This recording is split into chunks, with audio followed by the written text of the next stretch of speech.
2050 সালের মধ্যে মঙ্গল গ্রহে একটি শহর গড়ে উঠবে। এটি হবে মানবতার দ্বিতীয় বাড়ি, যা পৃথিবীর আশ্রয় থেকে অনেক দূরে অবস্থিত। ভাবতেই অবাক লাগে, তাই না? স্পেসএক্স আমাদের মাল্টি প্ল্যানেটারি বা বহু গ্রহের প্রজাতিতে পরিণত করতে কোমর বেঁধে নেমেছে।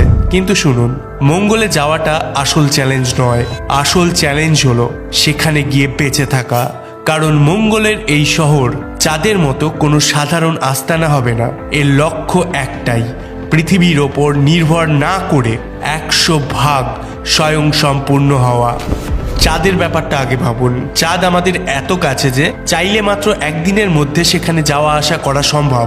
অর্থাৎ চাঁদে আপনার কিছু প্রয়োজন হলে পৃথিবী থেকে সেটা আনিয়ে নেওয়া খুব একটা কঠিন নয়। কিন্তু মঙ্গলের গল্পটা পুরো আলাদা।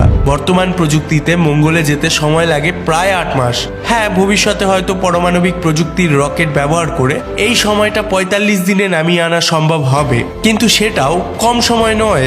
এর সহজ অর্থ হলো মঙ্গলে বসে আপনি পৃথিবীর সাহায্যের আশায় দিন গুনতে পারবেন না। মঙ্গলে লাল মাটিতে যা আছে সেটা দিয়েই আপনাকে বাঁচতে হবে। আর সত্যি বলতে সেখানে ধুলো আর পাথর ছাড়া বিশেষ কিছু নেই। আর ঠিক এখানেই চ্যালেঞ্জটা সব থেকে বড়। এই অভাবই আমাদের বাধ্য করবে সেখানে বিশাল সব ইন্ডাস্ট্রি বা কলকারখানা গড়ে তুলতে, যার কাজ হবে ওই পাথর থেকেই বাঁচার রসদ বের করে আনা। লক্ষ্যটা খুব পরিষ্কার। যদি কোনো কারণে পৃথিবী থেকে জাহাজ আসা চিরতরে বন্ধও হয়ে যায়, তবুও যেন মঙ্গলের মানুষ নিজের পায়ে দাঁড়িয়ে মানব সভ্যতাকে টিকিয়ে রাখতে পারে। পৃথিবীতে কোনো মহা বিপর্যয় নামার আগেই আমাদের একটি ব্যাকআপ প্ল্যান দরকার। আর সেই প্ল্যান হলো মঙ্গলে অন্তত 10 লক্ষ মানুষের একটি স্থায়ী সভ্যতা গড়ে তোলা। আক্ষরিক অর্থেই আমাদের সেখানে গভীর শেকড় গাড়তে হবে। কিন্তু এই বিশাল কর্মযজ্ঞে মানুষ প্রথমেই পা রাখবে না। আমাদের আগে মঙ্গলের মাটি দখলে নেবে রোবটরা। ডজন ডজন, হয়তো শত শত রোবট সেখানে গিয়ে আমাদের জন্য পথ তৈরি করবে। আর এখানেই স্পেসএক্সের এবং টেসলার কানেকশনটা পরিষ্কার হয়ে যায়। এটা কোনো কাকতালীয় ঘটনা নয় যে ইলন মাস্কের কোম্পানি টেসলা ঠিক সেই প্রযুক্তিই বানাচ্ছে যা মঙ্গলে শহরের ভিত গড়তে কাজে লাগবে। নাম তার অপটিমাস। এই হিউম্যানয়েড রোবটগুলো হুবহু মানুষের মতো কাজ করতে পারে। যদি মানুষ মঙ্গলে প্রথমে নামতো, তারা যা করত অপটিমাস সেটা আমাদের যাওয়ার আগেই করে রাখবে। কারণ ইউরোপীয়রা যখন আমেরিকা আবিষ্কার করেছিল, সেখানকার পরিবেশ তাদের মেরে ফেলেনি। কিন্তু মঙ্গলের পরিবেশ ক্ষমা করতে জানে না। তাই সেখানে প্রস্তুতি ছাড়া একদল মানুষকে নামিয়ে দিলে বলা যাবে না যে তোমরা তোমাদের ব্যবস্থা করে নাও। কারণ এটা হতে চলেছে মানব ইতিহাসের সব থেকে বিপজ্জনক অভিবাসন। মঙ্গলে টিকে থাকা আর আন্টার্কটিকা বা সাহারা মরুভূমিতে টিকে থাকা এক কথা নয়। মঙ্গল আন্টার্কটিকার চেয়েও ঠান্ডা এবং সাহারার চেয়েও শতগুণ শুষ্ক। কিন্তু আসল সমস্যাটা অন্য জায়গায়। মঙ্গলের সব থেকে বড় ঘাতক হলো এর বায়ুমণ্ডল। সেখানকার বাতাস এতটাই পাতলা যে কোনো তরল পদার্থ সেখানে টিকে থাকতে পারে না। আর পদার্থবিজ্ঞানের নিয়ম হলো চাপ না থাকলে জল তরল থাকতে পারে না, তা বাষ্প হয়ে উড়ে যায়। এদিকে মানুষের শরীরের 70% জল। তাই মঙ্গলের মাটিতে যদি আপনি সুরক্ষা স্যুট বা স্পেশাল স্যুট ছাড়া এক মুহূর্তের জন্য দাঁড়ান, আপনার সাথে 3টি ঘটনা একসাথে ঘটবে। একদিকে আপনি ঠান্ডায় জমে যাবেন, অন্যদিকে শরীরের ভেতরে রক্ত ফুটতে শুরু করবে এবং একই সাথে অক্সিজেনের অভাবে আপনি শ্বাসরুদ্ধ হয়ে মারা যাবেন। এখানেই শেষ নয়, যদি আপনি স্যুট পরেও থাকেন তবুও রেহাই নেই। মঙ্গলে পৃথিবীর বায়ুমণ্ডলের মতো কোনো ওজোন স্তর বা বায়ুমণ্ডলের বর্ম নেই। তাই সূর্য নামের ওই বিশাল পারমাণবিক চুল্লি থেকে আসা বিষাক্ত রেডিয়েশন সরাসরি আপনার ওপর আঘাত আনবে। মঙ্গলের এই নরকসম পরিবেশে মানুষ পাঠানোর ঝুঁকি স্পেসএক্স এখনই নিচ্ছে না। তাদের পরিকল্পনা খুব পরিষ্কার। মানুষের আগে মঙ্গলে যাবে অপটিমাস রোবট। সব ঠিক থাকলে 2026 সালের মধ্যেই আমরা ওই ঐতিহাসিক দৃশ্য দেখতে পাবো। স্পেসএক্সের রোডম্যাপ অনুযায়ী প্রথম ধাপে 5টি স্টারশিপ মঙ্গলের উদ্দেশ্যে রওনা দেবে। প্রত্যেকটিতে থাকবে 10 টন করে মালামাল বা পেলোড। কিন্তু কেন একসাথে 5টি জাহাজ? কারণ একটাই, নিরাপদ অবতরণ। স্পেসএক্স ভালো করেই জানে মঙ্গলে নামা সহজ নয়। তাদের লক্ষ্য হলো 5টির মধ্যে অন্তত একটি জাহাজকেও যেন ক্র্যাশ না করিয়ে নিরাপদে নামানো যায়। আমরা স্পেসএক্স এর কাজের ধরন জানি, তারা ট্রায়াল অ্যান্ড এরর বা ভুল থেকে শেখার পদ্ধতিতে বিশ্বাসী। শুরুতে হয়তো অনেক রকেট বিস্ফোরিত হবে, ধ্বংস হবে, কিন্তু একবার টেকনিকটা ধরে ফেলতে পারলে তাদের আর থামানো যাবে না। যদি একটি জাহাজও নিরাপদে রোবটগুলোকে নামিয়ে দিতে পারে, তবে শুরু হবে অপেক্ষার পালা। কারণ আসল খেলা শুরু হবে এর ঠিক 2 বছর পর। তখন পাঠানো হবে 20টি স্টারশিপের এক বিশাল বহর। এই জাহাজগুলোতে থাকবে 75 টন কার্গো, যার পুরোটাই খরচ করা হবে মানুষের জন্য নিরাপদ আশ্রয় এবং অবকাঠামো তৈরির কাজে। অর্থাৎ রোবটরা আগে গিয়ে রাস্তা তৈরি করবে যাতে মানুষ গিয়ে বিপদে না পড়ে। এখন প্রশ্ন হলো, মঙ্গলের ঠিক কোন জায়গায় আমরা আমাদের প্রথম আস্তানা গড়ব? স্পেসএক্স ম্যাপের ওপর আঙুল রেখেছে আর্কেডিয়া নামের একটি অঞ্চলে। এটি সৌরজগতের সব থেকে উঁচু আগ্নেয়গিরি অলিম্পাস মনস এর ঠিক উত্তর পূর্বে। কিন্তু কেন এই জায়গা? কারণ এটি বিষুবরেখার কাছে হওয়ায় এখানে প্রচুর রোদ পাওয়া যায় আর জায়গাটি বেশ সমতল। তবে আসল গুপ্তধন লুকিয়ে আছে মাটির নিচে। এই অঞ্চলের নিচে প্রচুর পরিমাণে রয়েছে বরফ। অপটিমাস রোবটরা মঙ্গলে নেমেই দুটি বিশাল মিশনে হাত দেবে। প্রথমটি হলো মাটির নিচের এই বরফ বের করে সেটিকে গলিয়ে খাবার পানিয়ে রূপান্তরিত করা। কারণ পৃথিবী থেকে 8 মাসের জন্য জল বয়ে নিয়ে যাওয়া প্রায় অসম্ভব। মজার ব্যাপার হলো, এই জল শুধু তৃষ্ণাই মেটাবে না, এটি আমাদের বাঁচিয়েও রাখবে।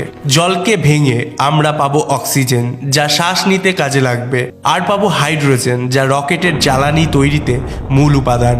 আর এখানেই আসে রোবটদের দ্বিতীয় কাজ, জ্বালানি তৈরি করা। মঙ্গলে যাওয়া কঠিন, কিন্তু সেখান থেকে ফিরে আসা আরো কঠিন। মঙ্গল থেকে ফিরে আসার জ্বালানি পৃথিবী থেকে নিয়ে যাওয়া অসম্ভব। তাই স্পেসএক্স তাদের স্টারশিপের জন্য বেছে নিয়েছে মিথেন গ্যাস। মিথেন তৈরি করতে লাগে হাইড্রোজেন, যা আমরা জল থেকে পাবো, আর কার্বন। মঙ্গলের বাতাসে কার্বন ডাই অক্সাইডের কোনো অভাব নেই, তাই কার্বন ক্যাপচার প্রযুক্তির মাধ্যমে বাতাস থেকেই কার্বন ছেঁকে নেওয়া হবে। সহজ কথায়, মঙ্গলের বাতাস আর বরফ দিয়েই তৈরি হবে আমাদের বাড়ি ফেরার জ্বালানি আর শ্বাস নেওয়ার অক্সিজেন। কিন্তু যদি মঙ্গলে একটি আস্ত শহর গড়তে হয়, তাহলে আমাদের মাটির গভীরে যেতে হবে। আর এখানেই ইলন মাস্কের কোম্পানিগুলোর ইকোসিস্টেমের জাদু দেখা যাবে। স্পেসএক্স মানুষকে মঙ্গলে নিয়ে যাবে ঠিকই, কিন্তু সেখানে মাটি খুঁড়ে বরফ বের করার প্রযুক্তি স্পেসএক্সের নেই। এই প্রযুক্তি আছে মাস্কের আরেক কোম্পানি, দ্য বোরিং কোম্পানির হাতে। পৃথিবীতে তারা মাটির নিচে টানেল বানিয়ে জ্যাম কমানোর জন্য রাস্তা তৈরি করছে, কিন্তু মঙ্গলে তাদের মিশনগুলো কাজ করবে খনি শ্রমিক হিসাবে। এই রোবোটিক ড্রিল মেশিনগুলো মাটির গভীর থেকে হাজার হাজার টন বরফ তুলে আনবে। আর এই খোঁড়াখড়ির সময় যে বিপুল পরিমাণ পাথর আর মাটি উঠে আসবে, তা কিন্তু আবর্জনা নয়। এই পাথরগুলোকে উচ্চ তাপে গলিয়ে তৈরি করা হবে মঙ্গলের প্রথম মজবুত রাস্তা এবং রকেটের ল্যান্ডিং প্যাড। কারণ ধুলোবালি ওরা মঙ্গলের মাটিতে স্টারশিপের মতো বিশাল রকেট ল্যান্ড করালে ধূলিঝড় সৃষ্টি হবে, যা ভীষণ বিপজ্জনক। তাই আগে ল্যান্ডিং প্যাড, তারপর মানুষের অবতরণ। রোবটদের কঠোর পরিশ্রমের ঠিক 2 বছর পর, আনুমানিক 2030 সাল নাগাদ, আমরা 100টি স্টারশিপের সেই ঐতিহাসিক বহরকে মঙ্গলের আকাশে দেখতে পাবো। মানুষ নামবে মঙ্গলে, কিন্তু মানুষ নামার সাথে সাথেই রোবটদের সামনে আসবে এক বিশাল চ্যালেঞ্জ। রোবটদের জন্য সামান্য সোলার প্যানেল যথেষ্ট ছিল। তারা প্রয়োজনে কাজ বন্ধ করে স্লিপ মোডে যেতে পারে, কিন্তু মানুষের সেই বিলাসিতা নেই। মানুষের জন্য তৈরি লাইফ সাপোর্ট সিস্টেম, যা অক্সিজেন তৈরি করে, বাতাস ফিল্টার করে, তাপমাত্রা নিয়ন্ত্রণ করে, তা 1 সেকেন্ডের জন্য বন্ধ করা যাবে না। মঙ্গলেও পৃথিবীর মতোই দিনরাত হয়, অর্থাৎ প্রতি 24 ঘন্টায় 12 ঘন্টা থাকে ঘুটঘুটে অন্ধকার। তখন সোলার প্যানেল অচল। এই সময় পুরো শহরকে বাঁচিয়ে রাখতে প্রয়োজন হবে টেসলার মেগাপ্যাক ব্যাটারি। এগুলো লিথিয়াম আয়ন ব্যাটারির বিশাল আধার। একটি মেগাপ্যাক এতটাই শক্তিশালী যে একটি মাত্র ইউনিট দিয়ে মঙ্গলের প্রাথমিক কলোনিকে সারা রাত বিদ্যুৎ দেওয়া সম্ভব। স্টারশিপের কার্গো বেতে করে এই ব্যাটারিগুলো খুব সহজেই মঙ্গলে নিয়ে যাওয়া হবে।